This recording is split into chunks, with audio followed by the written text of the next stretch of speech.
اعوذ باللہ من الشیطان الرجیم بسم اللہ الرحمن الرحیم۔ معزز اور محترم سامعین و ناظرین، السلام علیکم ورحمۃ اللہ وبرکاتہ۔ دوستوں، دعا ہے کہ دوران بیان ہونے والی کمی بیشی، غلطی، کوتاہی اور زبان کی لغزش کو اللہ تبارک و تعالی اپنی بے مثال رحمت کے سبب معاف فرمائے، آمین ثم آمین۔ چند دوستوں نے مل کر ہندوستان کے جنگلات کی سیر و سیاحت کا پروگرام بنایا۔ انہیں ایک دانا آدمی نے نصیحت کی کہ سفر میں بھوک اور پیاس کی تکلیف پیش آتی ہے۔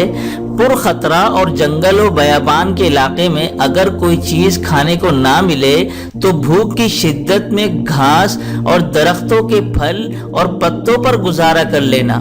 جنگل میں ہاتھیوں کے نوزائیدہ بچے نہایت خوش شکل اور موٹے تازہ ہوتے ہیں۔ اگر کوئی انہیں قتل کر دے تو پھر ہاتھی ان لوگوں کو مار ڈالتے ہیں۔ خبردار، بھوک کی شدت میں ہاتھی کے کسی بچے کو لقمہ نہ بنانا۔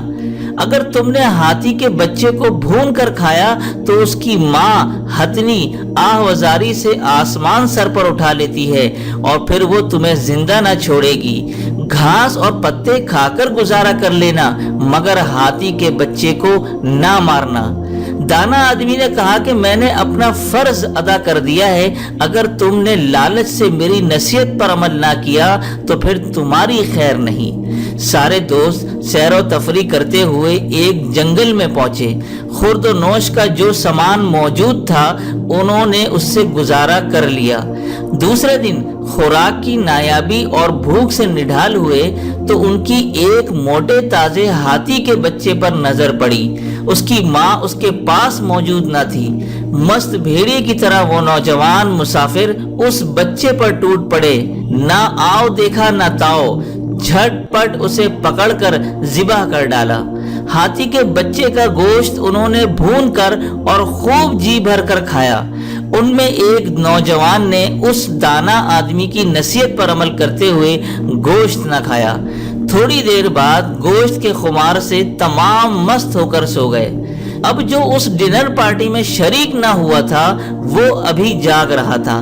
نہ جانے کہاں سے اس بچے کی ماں ہتنی چیختی چلاتی ادھر آ نکلی۔ اس نے ذبیحہ کا خون دیکھا، شدت و غیظ و غضب سے وہ پاگل ہو گئی۔